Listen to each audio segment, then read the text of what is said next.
What's up, guys? Welcome back.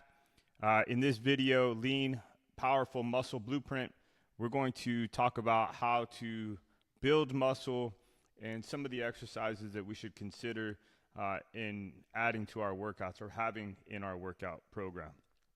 All right, let's get into it. All right, guys. Lean Powerful Muscle Blueprint. This is what we're going to cover. The importance of lean muscle for functional strength. Gymnastics for basic strength and control. Weightlifting for power and muscle density. Balancing body weight and weightlifting for best results. And consistency and progressive overload for growth. Warning, this is the most important video in the entire course. Watch the entire video, don't skip, don't fast forward. Pro tip, watch the video in 2x speed. Okay, let's talk about the importance of lean muscle for functional strength. So everyday efficiency and power. Lean muscle enhances strength for everyday tasks from lifting to carrying and moving, making daily life more manageable and reducing fatigue. Okay, so having muscle just helps with daily activities, whether it's chasing down your dog because it got out and doesn't want to come back, whether it's playing soccer with your kids. It doesn't matter. Having muscle is going to help protect your joints, and it's just going to make daily activities easier to do, like going up the stairs or whatever it is. It supports posture and balance, so strong muscles support posture, helping prevent back pain, improving balance, which is critical for avoiding injuries, right? One of the best ways to get injured is by not lifting, because you go to try to lift something just because of a daily task, and if you haven't accustomed your body to lifting heavy things or just lifting in general, you're setting yourself up for injury. Energy expenditure boost. Okay, so lean muscle increases your resting metabolic rate, meaning you burn more calories throughout the day, supporting weight maintenance. So the more muscle I have on my body, the more calories my body is going to consume to try and keep that muscle on my body. Okay, and the same is true if I have less muscle. My basal metabolic rate, my BMR, is going to go down. Okay, so more muscle equals more calories burned throughout the day. Strength without bulk. So we want to emphasize that lean muscle provides strength and endurance without the added bulk, allowing for functional, agile movement. Okay, so we are trying to build the warrior body, not a bodybuilding body that you would see on stage somewhere. Okay, we want to be as functional as possible, be able to run, jump, sprint, move things if we need to, and just a more functional body that allows us to do whatever life throws at us. And then muscle, it helps with joint support and stability. So strong muscles surrounding the joints reduce strain, helping to protect against injuries and promoting long-term joint health. Okay, so if you have strong legs, you're going to be protecting your knees, your hips. If you have a strong back, like back muscles, you're protecting your back. So it just goes to show that having muscle strength and lean muscle to protect those joints is going to help. Gymnastics for basic control, for basic strength and control. So mastering body weight basics. Exercises like push-ups, pull-ups, and squats, air squats build foundational strength using your body's weight for resistance and stability. So in the last video I talked about in peak endurance, right? I talked about how there's this hierarchy of athletic development. At the bottom was metabolic conditioning. Right above that pyramid is gymnastics. Okay, or body weight basics or body weight movements. You could classify gymnastics as anything that is body weight and you don't have an external weight attached to you or with you. Weightlifting would be the opposite, right? You'd be lifting your body but then also having an external load on top of your body. So it would make sense that we want to master body weight basics before adding external weight. Okay, and this doesn't mean that you shouldn't be lifting weights if you can't do pull-ups or anything like that, but we should be looking to master some of these body weight basics so that we can start doing weighted versions of these workouts. So gymnastics engage the core and stabilize muscles. Body weight movements activate core and stabilizing muscles, improving balance and coordination for functional strength, right? This just gives you the basic strength needed to support your posture, support your back, those types of things. Developing body awareness. Gymnastic style exercises enhance body awareness and control, teaches you to move with precision and purpose. So learning how to move your body through space is a valuable skill. And just learning how to do things with your body that maybe you couldn't do before, like even something as simple as a forward roll or a backward roll or a cartwheel, something like that. All of that transfers over into other aspects of life, okay? Being able to sit down and stand up, right, without having to round your back, those types of things. Those things all come into play when you start adding weight. Progression without equipment. So body weight exercises allow for easy progression by increasing reps, adjusting angles, or moving to more advanced variations, right? So, for example, if I can't do push-ups on the ground, I might start just leaning against a countertop or something like that. You know, I might start going lower and lower down onto a bench. And then eventually I reach the floor and I'm doing regular push-ups. And when I can't do more than 5, I'll stop. Eventually I keep pushing myself. I get to 10, okay? Then maybe I can start doing push-ups that are weighted. Maybe I start doing elevated push-ups where my hands are elevated, but I'm bringing my chest all the way down. So you can see how you can progress and add, what I want to call it. You can progressively make it harder by moving on, or by mastering the basics and then challenging yourself when that gets too easy. And minimal setup required, right? With your body weight, training is accessible anywhere, making it an efficient way to build muscle without needing a gym or equipment, right? That just goes to, it's great for if you're traveling or if you're short on time and you don't have time to get the gym set up or whatever it is. You can just bang out, 20, 30, 40, 50, like 20 push-ups or 20 pull-ups, 30 push-ups, 40 sit-ups, 50 air squats, take a break, do it again, that type of thing. Weightlifting for power and muscle density. Okay, so now that we've, gotten past the gymnastics, we can start adding in, an external load. So the benefits of compound lifts, so compound exercises like squats, deadlifts, bench presses, you can even add in the snatch, the clean and jerk. They engage multiple muscle groups, building power and muscle density effectively. Okay, so compound lifts, we're looking at engaging a lot of muscles at one time in one exercise, because that's where we're going to get the most bang for our buck. That's going to stimulate hormones in our body, and it's going to help us create big muscles, or muscles that are going to be functional. It once again boosts metabolic rate, so weightlifting increases muscle mass, which elevates metabolic rate, aiding in fat loss and long-term weight maintenance. Progressive overload for strength.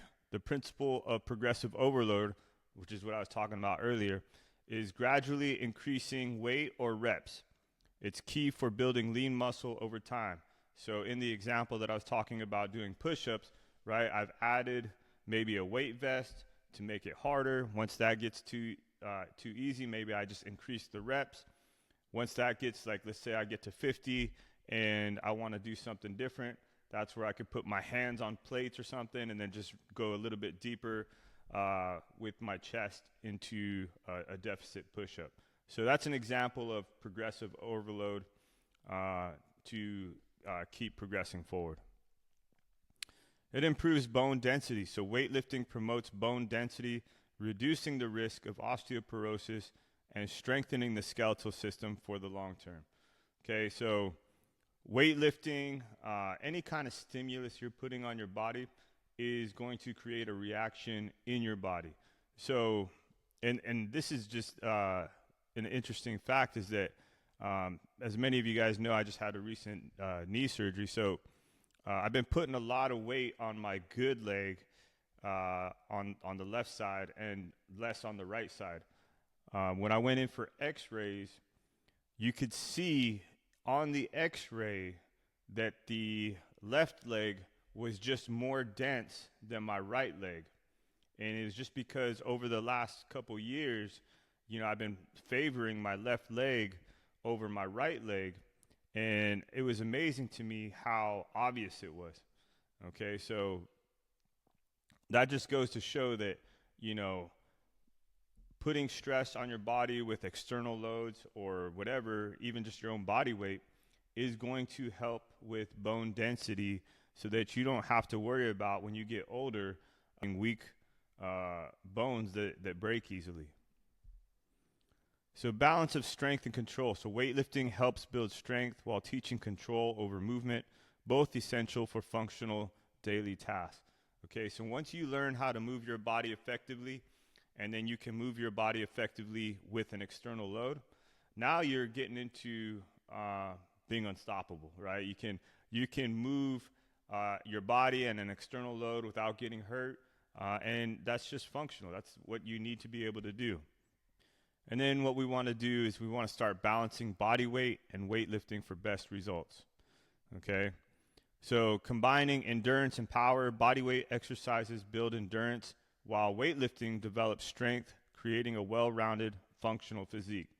And you can build endurance as well with weightlifting. It's just easier to do with body weight, right? Because it's a little bit, how should I say? It's probably a little bit safer, right? If I was going for squats, to the very end, like as many squats as I could get, you're putting yourself at susceptible for injury if you have weights on your back. Okay. Improves overall flexibility and mobility. So a balanced approach enhances flexibility through body weight exercises and mobility through full range of movements in weightlifting. Okay, so mixing in gymnastics is a great way to keep flexibility and mobility. I mean, I'm sure many of you guys have know somebody or seen somebody that, they lifted a lot and all of a sudden, they can't even like wash their own hair because their muscles are getting in the way. Okay, so, but I've seen very large guys that are flexible, and it's because they have mixed in some type of gymnastics or mobility work, that type of stuff, into their routine. And it's adaptable for all levels. Combining both methods allows beginners to start with body weight and gradually add weights as they progress, suitable for any fitness level, right? And this is just talking about scaling, right? So if you have a workout and maybe you can't squat, with weight on your back, you could just do body weight exercises, so doing like air squats, and move through the same workout, right? Just because, either you're working around an injury or maybe you're just not at that kind of level, you can always scale exercises so that you preserve the stimulus of what you're trying to accomplish, but just at a level that is appropriate for you at that time. It develops a balanced physique, so using both techniques creates balanced muscle tone, improving appearance and functional strength without the risk of overdeveloping certain areas, right? I think that most of us would agree that bodybuilding or bodybuilders aren't necessarily the ideal physique, right? In my opinion, the ideal physique, yes, has developed muscles and looks good, at the beach, but it's also super functional, right? Like I can sprint down the street, I can cut on a dime, I can jump, I can play soccer and, not get tired. I can go for a long hike. These are all things that I feel are important. I can swim, okay? Like, you ever seen a bodybuilder try to swim? It's interesting. Okay, so avoids plateaus. Alternating between body weight and weightlifting challenges muscles in different ways, reducing the chance of hitting a fitness plateau. Okay? body weight is a great way to stimulate the body in something different. Like if you've been doing lat pull downs at the gym for a long time, just mixing it up and adding in like high reps of gymnastics can help you get past certain maybe sticking points that maybe you've been at.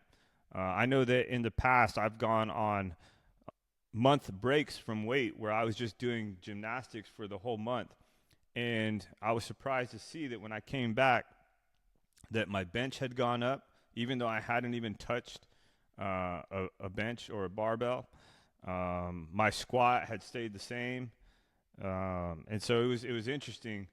I think it was just like an experiment that I was doing maybe 3 years ago, but I just did like calisthenics for a month, and I got some great results out of just kind of mixing, gymnastics and weightlifting. And so since then, I've incorporated gymnastics and weightlifting together.